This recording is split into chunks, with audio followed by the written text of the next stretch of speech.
Before we begin, thank you very much to Sawyer M for joining the Patreon campaign. Very appreciated. Thank you very much. Thank you everyone for keeping the channel going, for helping me continue to do this. It means the world to me.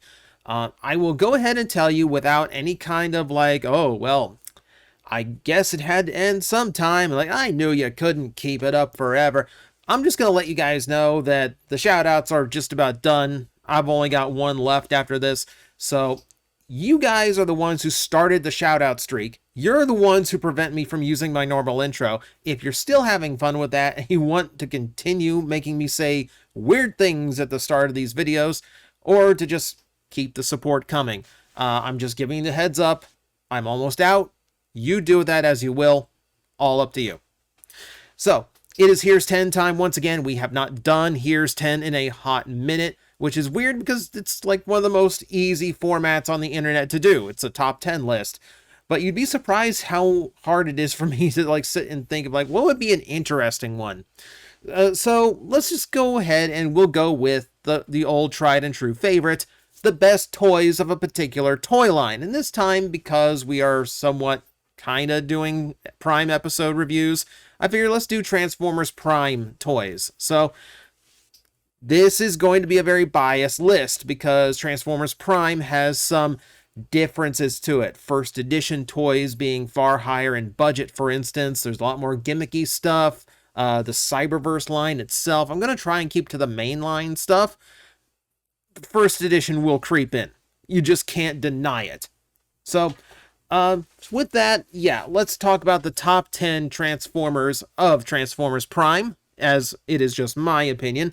And I'm going to start with an interesting little place because this one, keep in mind, this is relative to the other toys that you can compare it to. So when I say this is one of the best toys, it is in comparison to other toys of that size and that budget. So when I tell you that one of the best toys from Transformers Prime is the Legion class Cliffjumper, you might just like tilt your head just a little bit, but hear me out.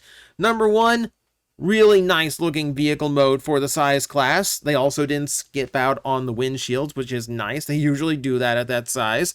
So he looks nice in car mode. And then you get to a nice transformation for the size. You know, everything feels good.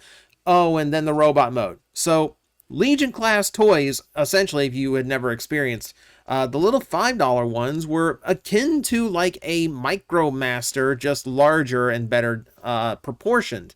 Essentially, they were just your basic points of articulation. You know, you just have ball joints in the shoulders and the hips normally.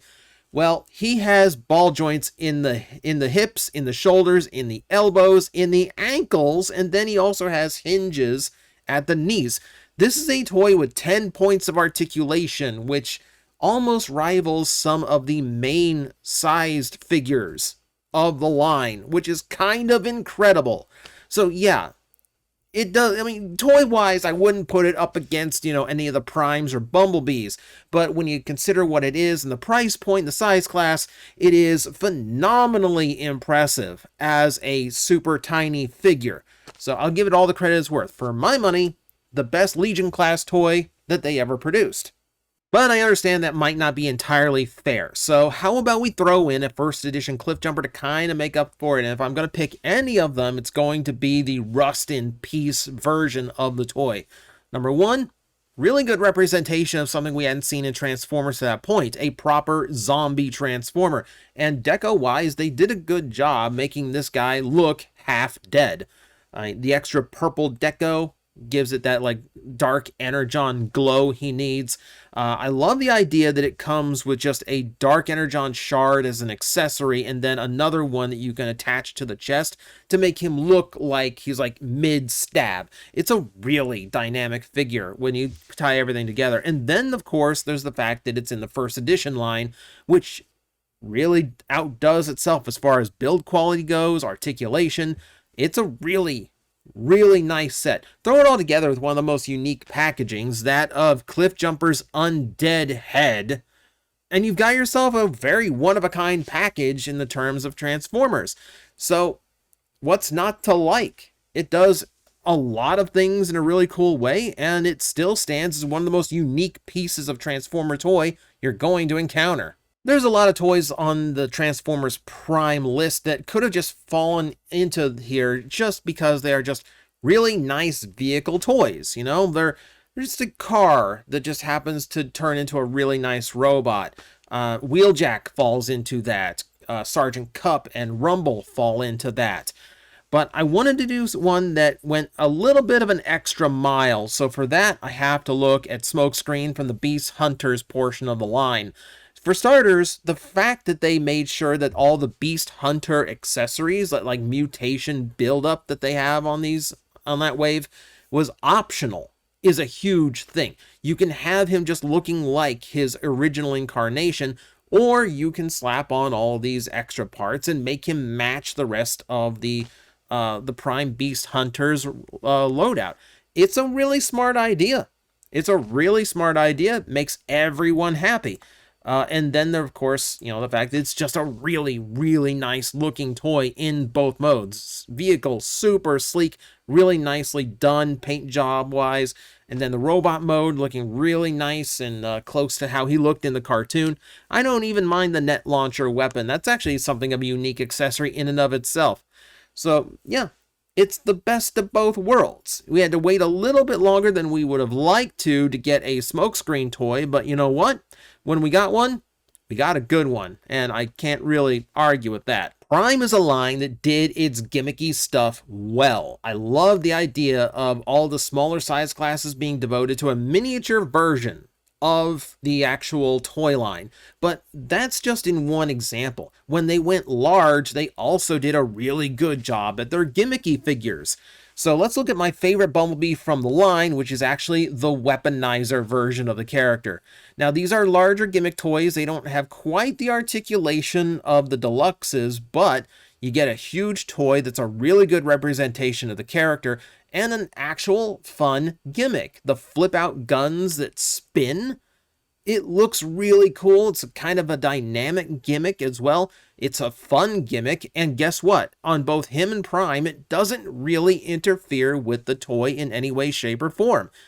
For their size, they still make really nice looking action figures. And Bumblebee, for me especially, because I was never happy with how the deluxes looked, but either the engineering of the main line or even the first edition, that I felt like the shoulders and the wings, it just felt like they were slumped down and just didn't have the right silhouette. This one hits the silhouette really nicely. And I honestly could have put Prime in this place as well, but I decided to give Bumblebee a little bit of love, make sure there was some kind of B representation on this list. But no, you know me. I am like the anti-gimmick guy. I want toys to be unsullied by having to work around these big, sound blocks or battery packs. I don't want to have to do transformation around a big springy out thing. But this avoids all of that and still gives you a really solid Transformer experience. This is best of both worlds. I will defend these gimmick toys every single time. Another example of it could have just been a standard deluxe in any other line, but it does its job so well, I kind of have to make sure that it makes this list. And in this case, we're going to be talking about Ratchet. Now, I did my last rushed review that I did, which might not be the last one if you guys want to get my Patreon up to 4 digits, in which case we will start rush review again as YouTube Shorts. Cheap plug. But I did really, really like the toy when first reviewed, and I like the toy just because it does itself so well. I mean, aside from just being a nice representation of Ratchet and being well decoed for its size and time, I love the versatility of the accessories. I love that he can hold them as knives. I love that they have a spot to attach on his bumper. It makes a lot more sense than those swords being plugged onto the top of the car, right? But also, the fact that you can fold the hand in and it looks like the scalpels are coming straight out of his forearms. Perfect. Perfect little inclusion. Ratchet in Prime is a joy. He's one of the best written versions of Ratchet that there is. And the fact that the toy that they made for him hit it so well makes me really, really happy. It's one of those where I would love to see this particular version of the character again as a modern toy, but also I'd be scared they wouldn't do it nearly as well. But for what this one is, yeah, loved it. Absolutely loved this one. I told you we have to include first edition stuff. It did come out at Toys R Us. They are main figures for the line. There's really no avoiding it. So from here on out, we're going to be seeing quite a bit more of them because they are really, really good toys that had a far higher budget than the ones that eventually came out as Prime robots in disguise. So the first one we're going to mention here is going to be Starscream. To be honest, the first editions I could float in a lot of different directions here. There's some I'm not crazy about, but there's some that I would absolutely go to bat for every time, and Starscream here is one of them. He's this incredibly scrawny, svelte robot that we honestly didn't know if they could do proper justice to, but this does it in spades, even including the high heels and the haunch over that he has from the animation model. All that done exceptionally well, and then the transformation gets a really good job of making that super thin jet mode that he has. It's a really, really well executed figure, to the point where, the version that ends up getting reused a lot was this Prime version.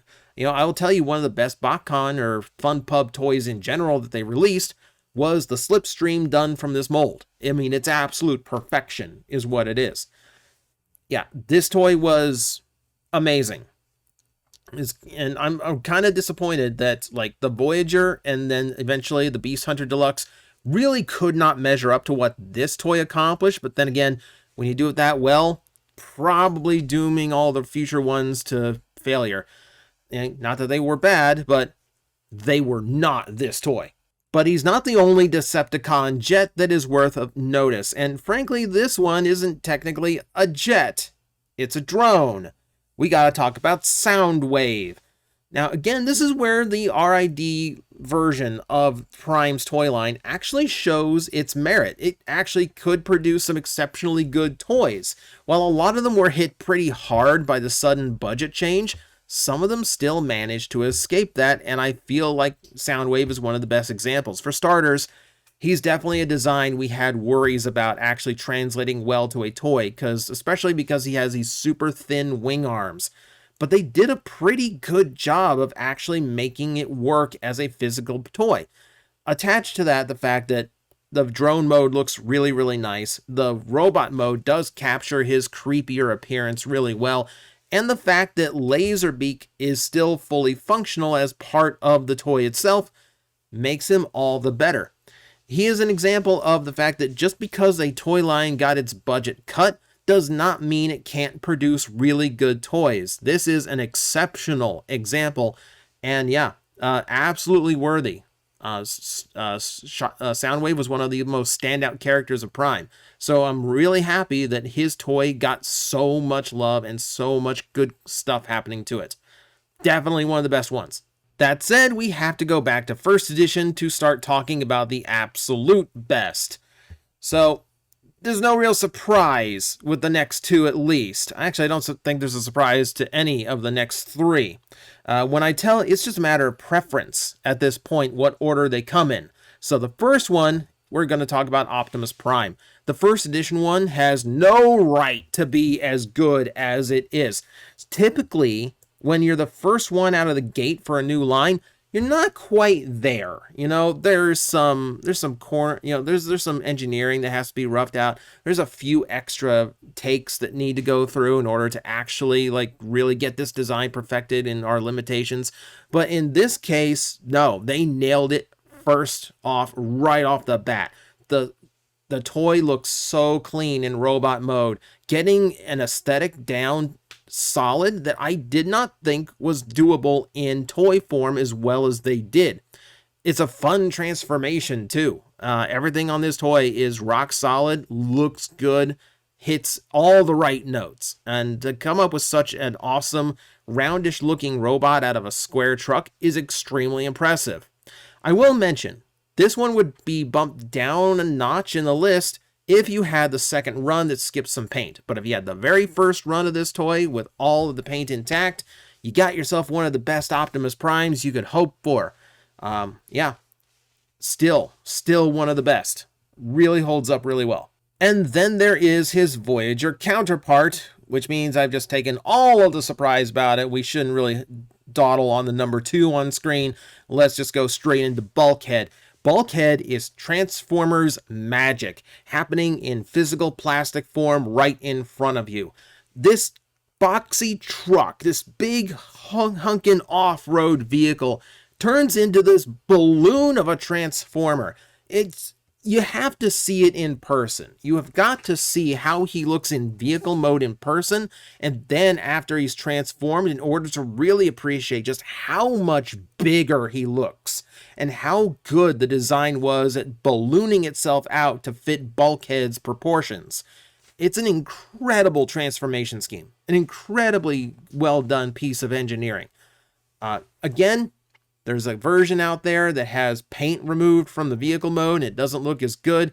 But once again, if you got a hold of any version of this toy, you got a winner. I mean, to the point where, like, when they started doing the Voyager lines, the mainline Voyager version, there was just no way. There's no way it could stand up. And indeed, it just doesn't look nearly as good. This is a fantastic example of what Transformers engineers can do when they're completely let off the chain and get to do whatever they want. This thing is phenomenal. But it's not quite as impressive as the number 1 on this list, because when you're at a ballooned Voyager price point, then you have plenty of room to work with and make an exceptionally good toy. When you have a budget cut deluxe, on the other hand, now creating something that is worth note becomes all that more special. And I don't think there's any surprise when I say the number 1 here is going to be the mainline version of the Viacon. Talk about, like, shell former perfection. Where does the car go? Like, you've got the wheels over the shoulders and you got a little bit hanging off the leg, but where does that entire car go? Even looking at it side by side, if you weren't familiar with how this toy worked, you probably wouldn't even, like, be able to piece it together. I wouldn't be surprised if someone saw this for the first time and went, why did they just take the shell off? Is it a part former? No. This is shell forming done perfectly. This entire car, at least, like, 70% of it, folds up into the legs. And some genius figured out that, like, it's just that easy. So we get this very svelte, thin robot out of this boxy, like, secret agent looking vehicle. It's a phenomenal piece of engineering. Extremely clever. It really demonstrates that, like, necessity is the mother of invention, because when they had this reduced budget to work with, now you have to get extremely clever in order to pull off some of these designs. And whoever designed this one at Takara, I hope they got a raise. Like, I hope they know how good of a toy they produce. I hope everyone, giving that person their flowers, I hope they know how good this toy was and appreciate it. Because I know a lot of Transformer fans do, and especially a lot of Prime fans do. There's a reason. Not just because this is a troop builder, but there is a reason why people bought so many of these in mass. And I myself, I bought every version I could too, because it's just a toy you don't get sick of. It's just that special. And that is going to be my list. As always, feel free to disagree in the comments below. I'm sure your favorite Prime toy isn't even on this list. I hear you, Wheeljack fans. He was this close. But that's going to do it for me. Hope you enjoyed, and I will see you next time. I'm like, I think you guys got this. I will back away, and I will see you all later. You've got this handled. Alaffi's like, really? You're not gonna help me? Like, it's fine now. It's like these disgusting creatures breathing down my neck, and you're all just like, I believe in you. You got this. All right, you seem to have this. 5 minutes.